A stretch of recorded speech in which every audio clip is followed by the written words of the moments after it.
Bitter criticism. We have a Pepe Escobar article today. I'm gonna release Milu here because Milu somehow, I guess, because of the weather, because of the cold of the winter right here in Chile, they are not getting stinky because I never, I just give them bath with cold water. Yeah, I have to do something, you know. These dogs are getting super stinky, but they learn. That's it. They just learn what to do, what not to do. They just learn not to get stinky because of the cold water.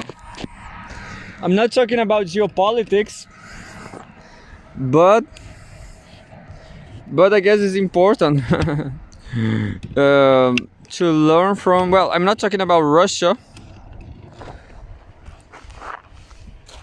but I do have a Russia jersey. Look, hockey Russia jersey.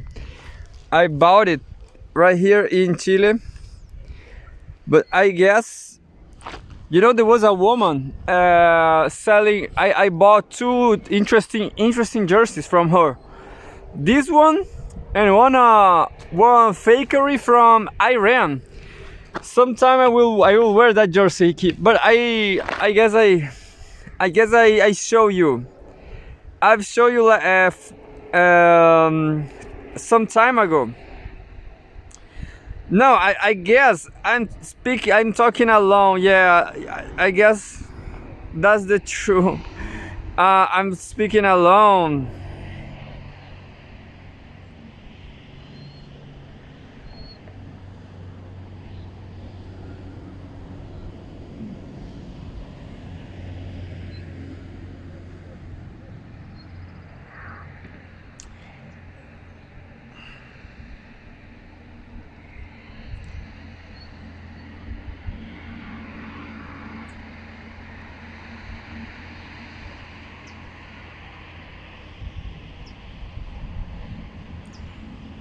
I'm trying to find my file. Well, right here, look.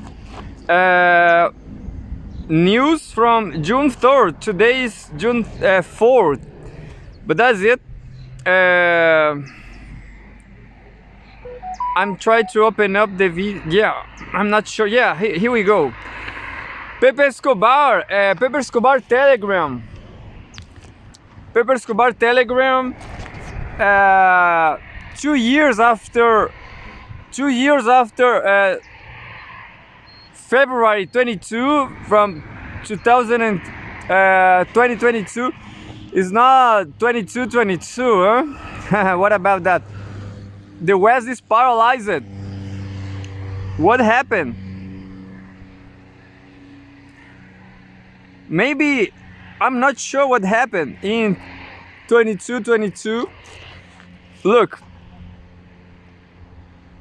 that year, look, February 22 from 2022 is not 2222, you know. I guess in 2222, in 2222, in that year, the world will be better. I guess there will be communism, but I'm not sure. What a great look. I can put the file on the horizontal. So that's a great technological advancement to me. This is a new phone. This phone, you know, I bought this phone second hand, super cheap, and it was stolen, I guess. That's the truth. I'm innocent. But I guess the woman, the young woman who sells me is not so innocent. Or she found it. I'm also by myself. I have found two cell phones on the street, and I've given back cell phones I have saw on stores.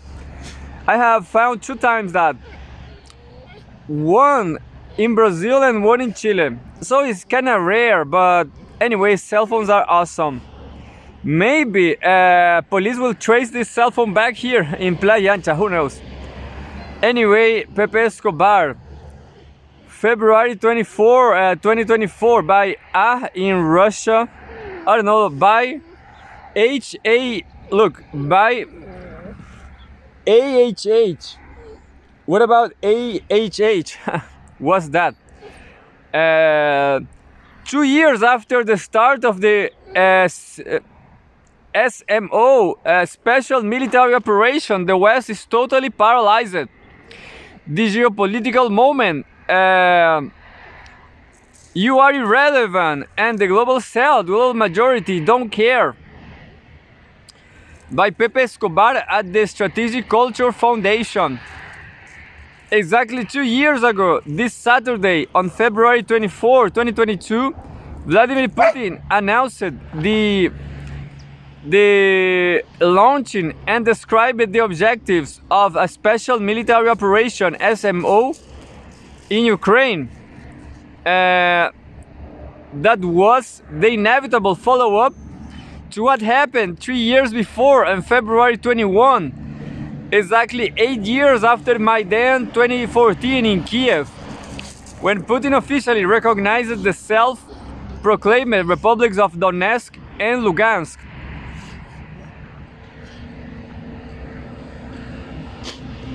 This is, I guess, Donetsk is Novorossiya,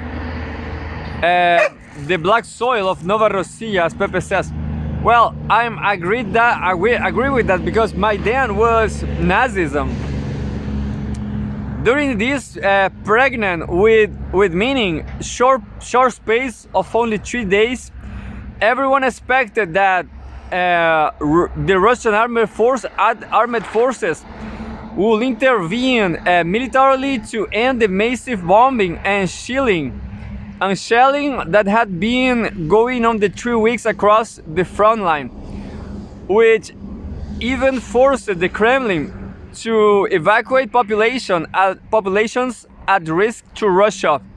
Russian intel had conclusive proof that the NATO-backed Kiev forces were ready to execute an ethnic cleansing of Russophone Donbass.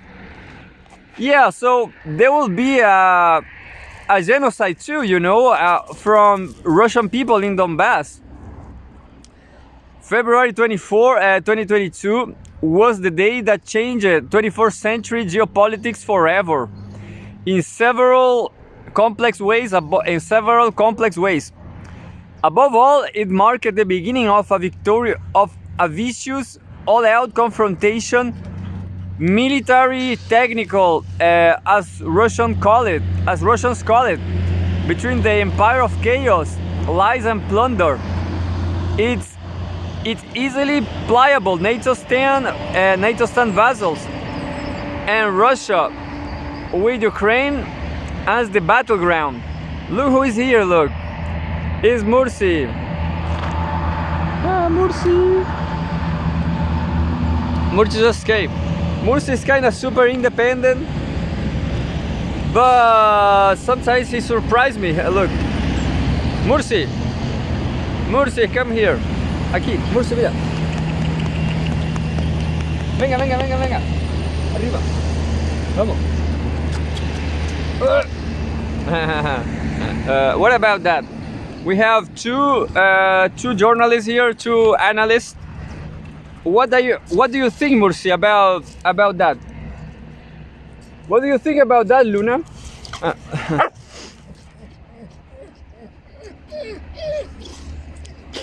Bad dog.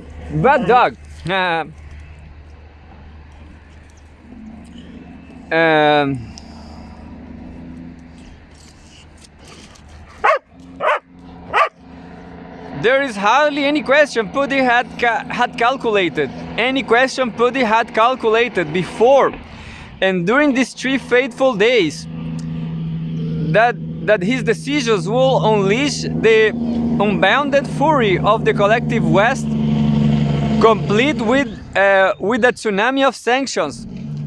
There's the rub. it's all about sovereignty, and the true sovereign power simply cannot live under permanent threats. It's even feasible that Putin had wanted Italic's mind, had wanted Russia to get sanctioned to death. After all, Russia is so naturally wealthy that without a serious challenge from abroad, the temptation is enormous to live off its rents while importing what it could easily produce. Well, this is a very nice written article, maybe because it's 2 years after. So nice. June is not June, is, well, why? February is not February. Pepe, what's going on? Exceptionalists always gloated that Russia is a gas station with nuclear weapons. That's ridiculous. Oil and gas in Russia account for roughly 15% of GDP, 30% of the government budget, and 45% of exports. Oil and gas add power to the Russian economy, not a drag.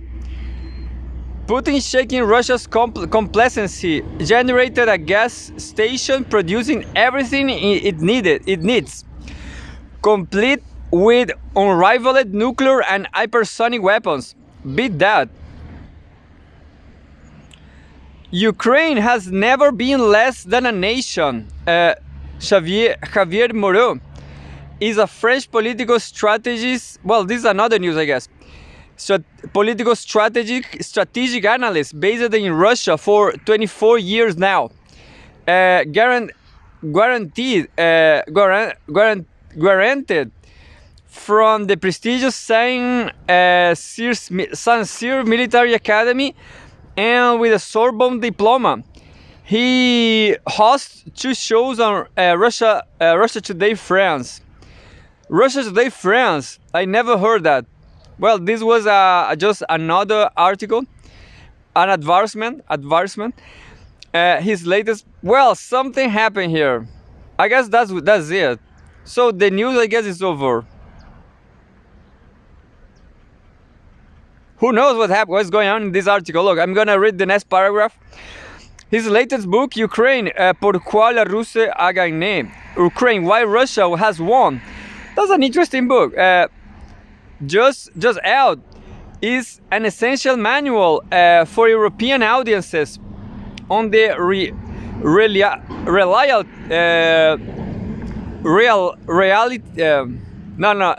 realities of the war.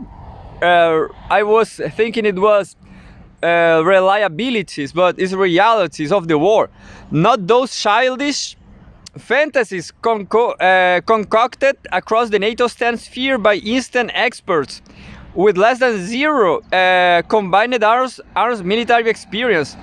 Moreau makes it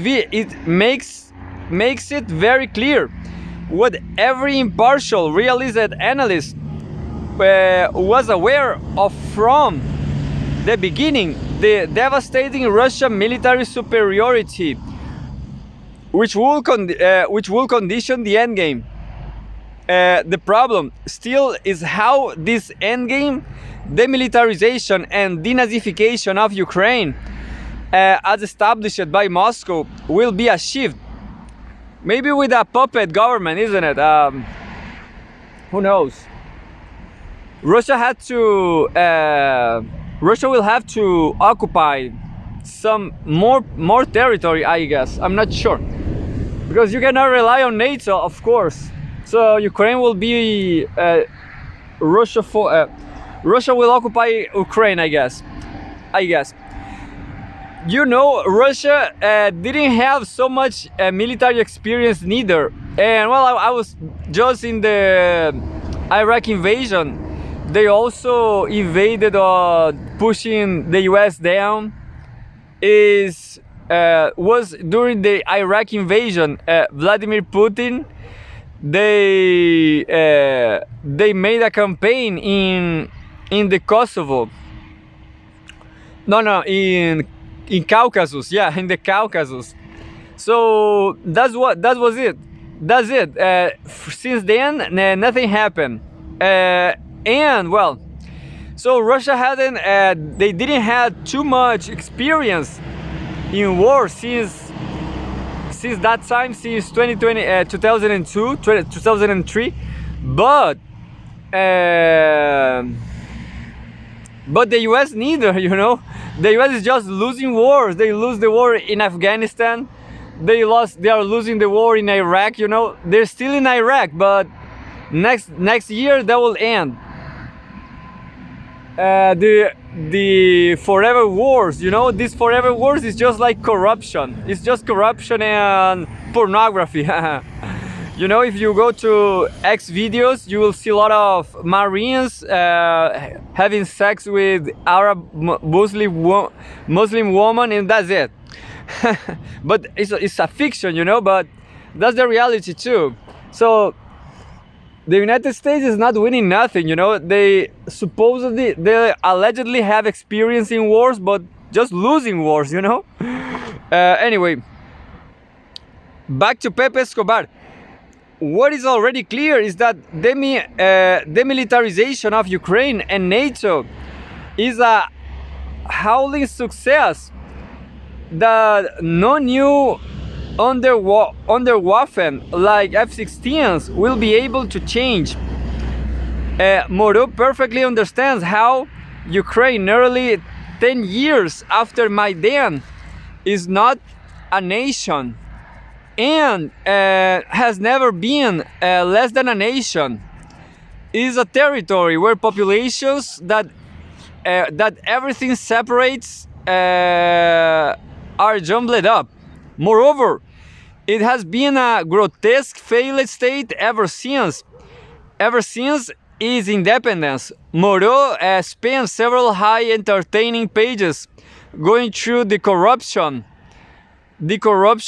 grotesquered in Ukraine under a regime that gets its ideological references simultaneously via admirers of Stepan Bandera and Lady Gaga.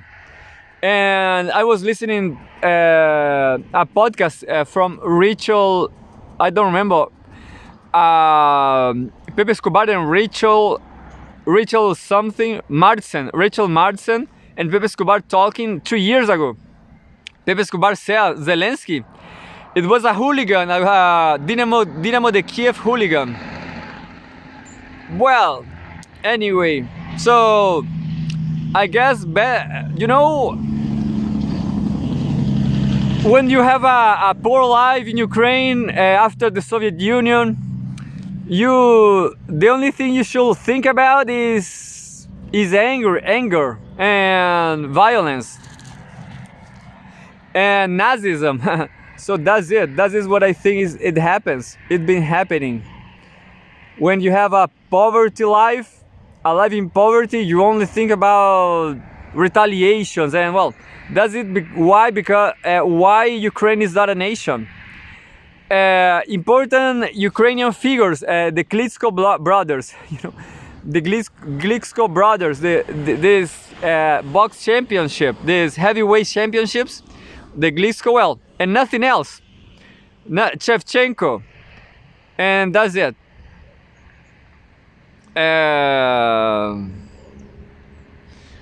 None of the above, of course, is reported by oligarch-controlled European mainstream media. Watch out for Deng Xiaoping, Deng Xiaoping. The book offers an extremely helpful analysis of those deranged Polish elites who bear a heavy responsibility in the strategic catastrophe and awaits Washington and Brussels in Ukraine. The Poles actually believed that Russia will crumble from the inside, complete with a color revolution against Putin that barely qualifies as Brzezinski on cracks. Who knows? I don't know what's Brzezinski, I'm sorry, I'm so ignorant here. Moreau shows how 2022 was the year when NATO stand, especially the Anglo-Saxons, historically racist Russophobes, were self-convinced that Russia would fall because it is a poor power. Obviously, none of these luminaries understood how Putin strengthened the Russian economy, very much like Deng Xiaoping in the Chinese economy. This is self-intoxication, as Moreau qualifies it, did wonders for the Kremlin.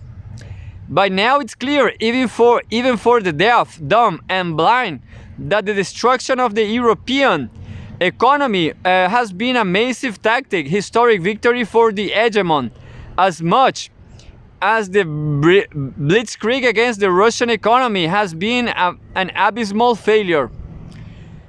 All of the above bring us to the meeting of G20 foreign ministers this week in Rio. That was not exactly a breakthrough. Russian Foreign Minister Sergei Lavrov made it very clear that the collective West at the G20 tried by all means to Ukrainize the agenda with less than zero success. They were outnumbered and counterpunched by BRICS and Global South members. Just wait up a second for the noisy truck. There you have noisy truck. Goodbye.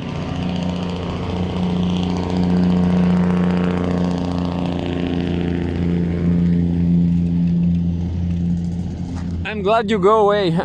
Noisy trucks.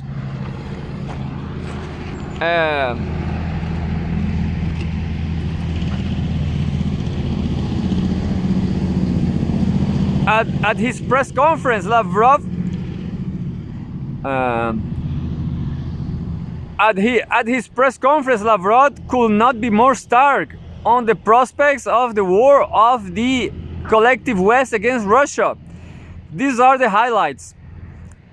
There's a lot of highlights. Western countries categorically do not want serious dialogue on Ukraine. 2.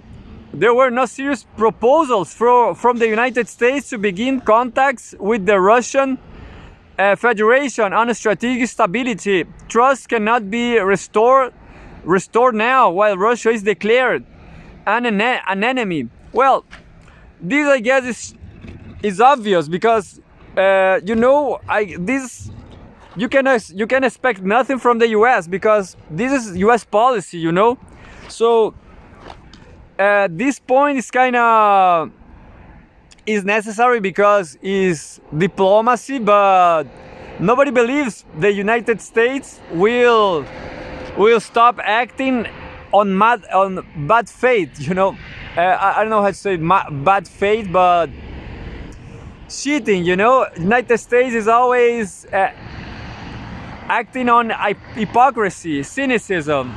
Everybody knows that, Everybody knows. Everybody understands how the hegemon, the empire acts. So you should not consider whatever the United States said. There were no contacts on the sidelines of the G20 with either Blinken or the British Foreign Secretary. The Russian Federation will respond to new Western sanctions with practical actions that relate to the self-sufficient development of the Russian economy.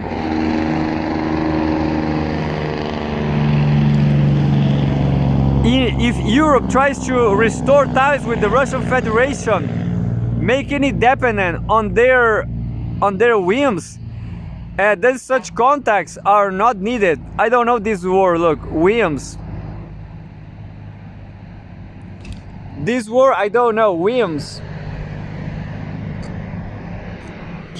But it's nice. I'll try to check it. Then such contacts are not needed. In a nutshell, diplomatically, you are irrelevant and we don't care. That was complementing Lavrov's intervention during the summit, which defined once again clear, auspicious path towards multipolarity. Here are the highlights. Well, there is a lot of things, but I'm gonna read it anyway. One, the forming of a fair multipolar world order without a definite center and periphery has become much more intensive in the past few years. Asian, African, and Latin American countries are becoming important parts of the global economy. Not infrequently, they are setting the tone and the dynamics. Many Western economies, especially in Europe, are actually stagnating against this background. These statistics are from Western supervised institutions, the IMF, the World Bank, and the OECD. These institutions are becoming relics from the past. Western domination is already affecting their ability to meet the requirements of the times. Meanwhile, it is perfectly obvious today that the current problems of humanity can only be resolved through a concerted effort and with due consideration for the interests of the global south and generally all global economic realities. Institutions like the IMF, the World Bank, the ABRD, and the EAB are prioritizing Kiev's military and other needs. The West allocated over $250 billion to tide over its underlying, thus creating funding shortages in other parts of the world. Ukraine is talking of the bulk of the funds, relegating Africa and other regions of the global south to rationing. Countries that have discredited themselves by using unlawful acts ranging from unilateral sanctions and the seizure of sovereign assets and private prosperity to blockades, embargoes, and the discrimination against economic operators based on nationality to settle scores with their geopolitical opponents cannot be considered guarantors of financial stability. Without a doubt, new institutions that focus on consensus and mutual benefit are needed to democratize the global economic governance system. Today, we are seeing positive dynamics for strengthening various alliances, including BRICS, the SCO, ASEAN, and the African Union, LAS, I don't know what's that, CELAC, and the AUAE, the AIEU. This year, Russia shares BRICS, which saw several new members join it. We will do our best to reinforce the potential of his association and its ties with the G20. Considering that 6 out of 15 UN Security Council members represent the Western Bloc, we will support the expansion of this body solely through the accession of countries from Asia, Africa, and Latin America. Call it the real state of things geopolitically, 2 years after the start of the SMO. The real state of things geopolitically. I don't remember who wrote the state of things. I don't remember now. Maybe it was it's a Wim Wenders movie, The State of Things. Someday I will watch it, but by now I guess Wim Wenders is kind of Chinese too. It's Confucianist. What else? I guess Pepe Escobar is reading Roberto Bolaño, because all this, look, I'll show you. All these topics, topics, all these topics is what Roberto Bolaño used to do. Roberto Bolaño used to do a lot of topics like those. So it's nice. So Pepe Escobar is a comrade, like Roberto Bolaño. Rocky road to de-dollarization. Sergei Glaziev interview. This was from February 28th.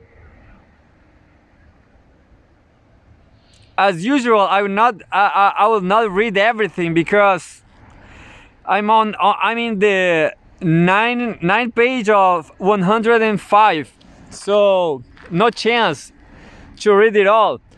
Pepe Escobar, all materials. Very few people in Russia and across the global south are as qualified as Sergei Glaziev, member of the Russian Academy of Sciences, who also serves as a commissioner for integration and macroeconomics at the Eurasian Economic Union, to speak about the drive, the challenges, and the pitfalls in the road towards de-dollarization.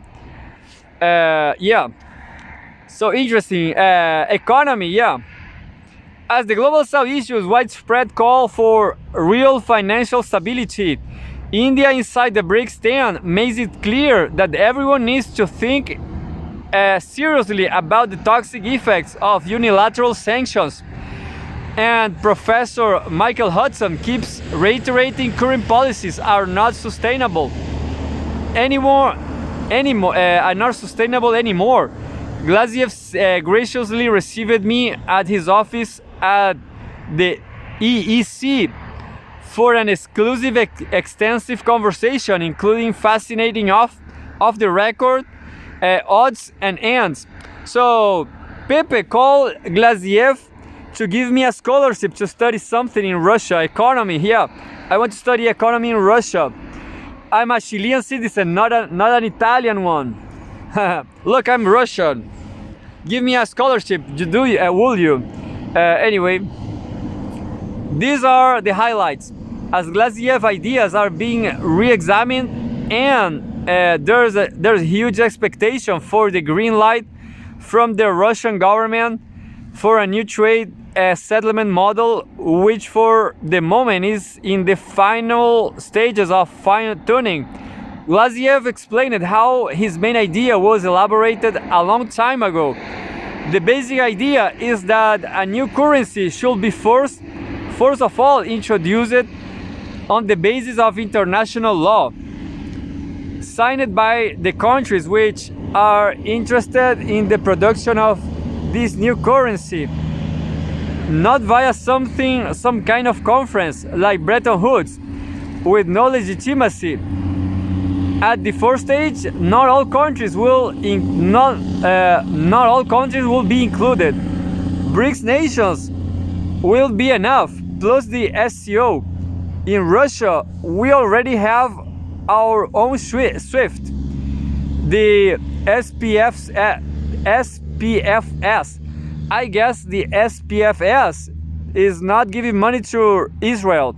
Nonetheless, the SWIFT is doing that. I guess. We have our currency exchange. We have correspondent relations between banks, consultation between central banks. Here we are absolutely self-sufficient. And that's it. And we have an analysis from January 21st. But I guess this is just too old. A lot of times it has been, and February is also too far. So yeah, I just read very old news. I'm trying to read more recent news.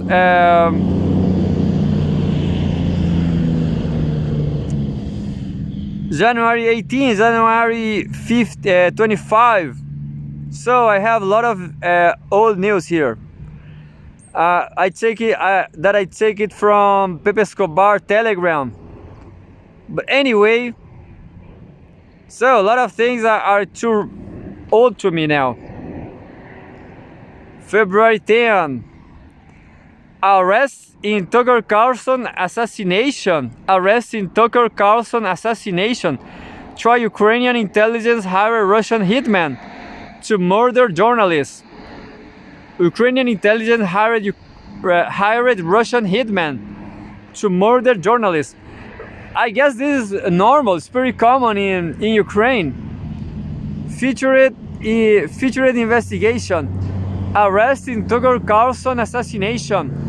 Try Ukrainian intelligence hired Russian hitman to murder journalists. Do you know how to say hitman in Spanish? I forgot now. Sicario. Sicario in Spanish. Hitman, yeah. Russian counter-terrorist unit prevented a terrorist attack on Tucker Carlson planned by the main Directorate of Intelligence of Ukraine. One man was arrested on terrorism charges in Moscow. Russian counter-terrorist forces have foiled a terrorist attack in Moscow, which has been planned, directed, and financed by the main Directorate of Intelligence of Ukraine. The terrorist cell was operated by Ukrainian handlers in order to carry out an attack on American journalist Tucker Carlson during his visit to Moscow. The terrorist confessed to the plot and gave details on it. He was provided with AED, improvised explosive device, for the attack. The plan was to target Tucker Carlson's vehicle in Four Seasons Hotel underground parking lot. Well, that's it.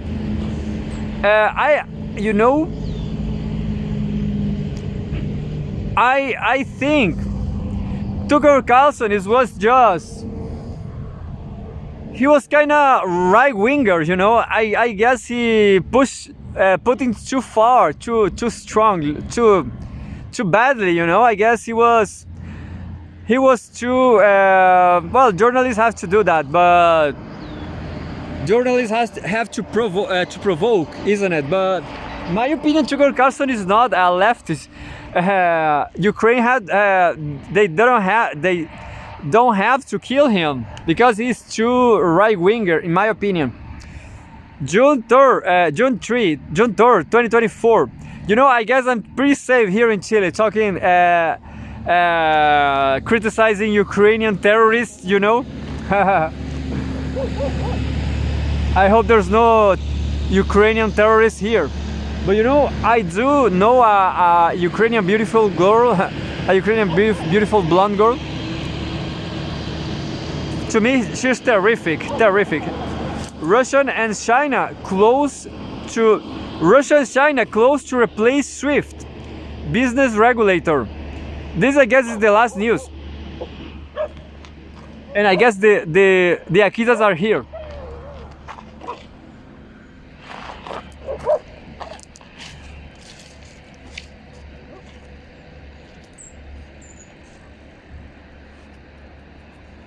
Give us a...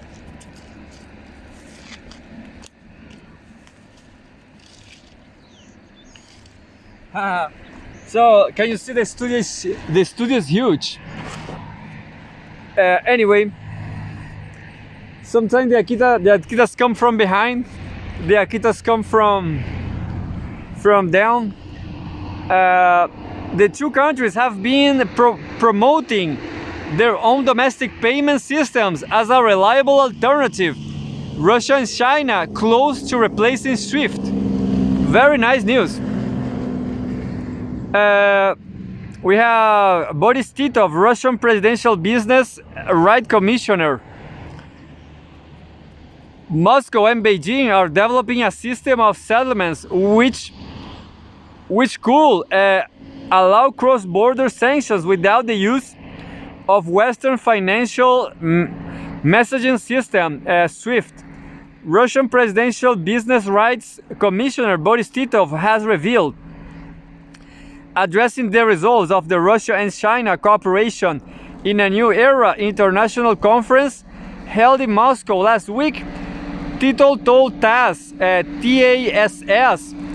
the two countries have accelerated efforts to move away from SWIFT to trade using their respective national currencies. Quote, many regional banks are already replacing it, SWIFT in the Chinese analog SIPs, the official said on Monday, adding that the Chinese systems used for payments in yuan will continue to expand.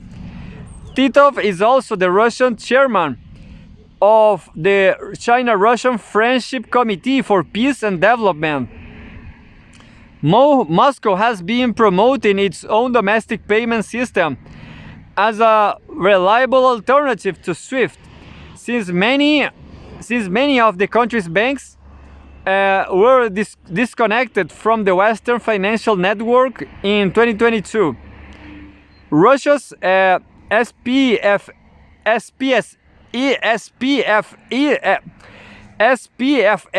interbank messaging system was created in 2014 and functions like SWIFT. It ensures the secure transfer of financial messages between banks both inside and outside the country. In January, the Bank of Russia said that 557 banks and foreign organizations from 20 countries had received access to SPFS. Russian President Vladimir Putin had repeatedly called for new independent financial platforms for international settlements, stressing that the global economy should be more open and unbiased. According to Titov, the decision to SWIFT to mostly rubles and yuan in transactions has led to a strong boost in Russia-China trade. The volume of bilateral trade in 2023 reached $240 billion, with Russian imports from China jumping nearly 47% to $111 billion, and exports to the Asian country growing by 12.7% to $129 billion. Titov also talked about increased investment cooperation, claiming that several dozen investment projects have been implemented in Russia and China through the Russian Direct Investment Fund, RDIF. And that's it. I guess, there was interesting news to me from Diário da Causa Operária. I'm gonna translate it now. Look.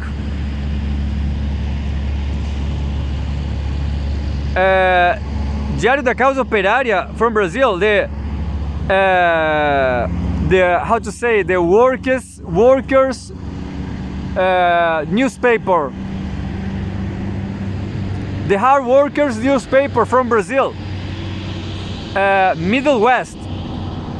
Israel's bank they're saying we don't have money to keep the war. Israel bank is saying they don't have money to keep the war without any achievement, without any significant achievement against the Palestine armed resistance.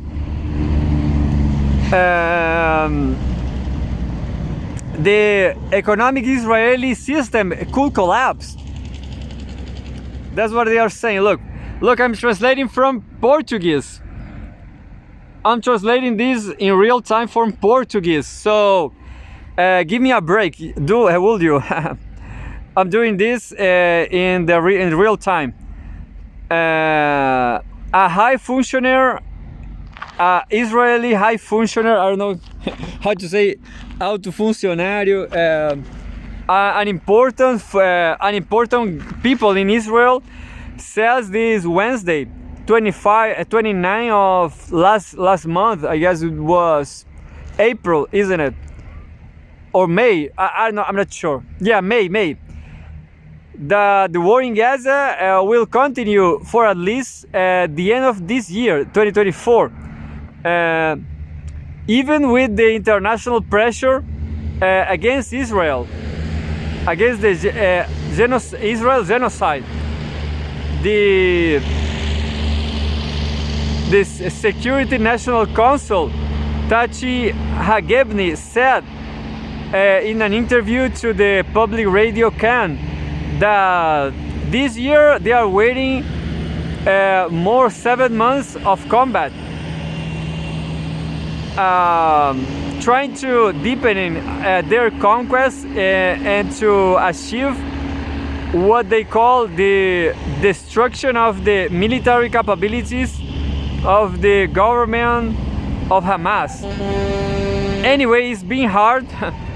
It's not so easy, but that's it. They are saying they're talking about the cost of the war, and it's not being so great. And well, that tells me that Israel, they take the money of the money of the war, the money of the army from the Israel bank. But I guess the Israel bank take the money from the SWIFT system. Nobody is commenting nothing from this. How Israel make money? That's the question. Of course, I guess I'm gonna teaser Pepe in this very headline.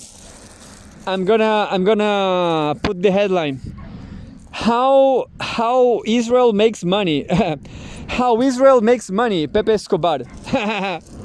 That's gonna be provocative, isn't it? So it's just a provocation, Pepe.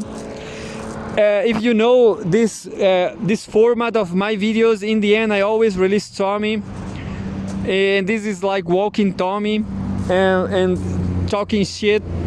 I'm just provoking, But tell us, Pepe Escobar, how Israel makes money. It's from the Israel Bank. Do you remember Rui Pimenta from the PCO in Brazil? Well, this article is from theirs, from Diário da Causa Operária. They are saying Israel is financing the war through the Israel Bank. I guess it's deeper than that. It's like the whole United States. I guess Israel takes money for war from all over the world, from all over the capitalist system. That's it.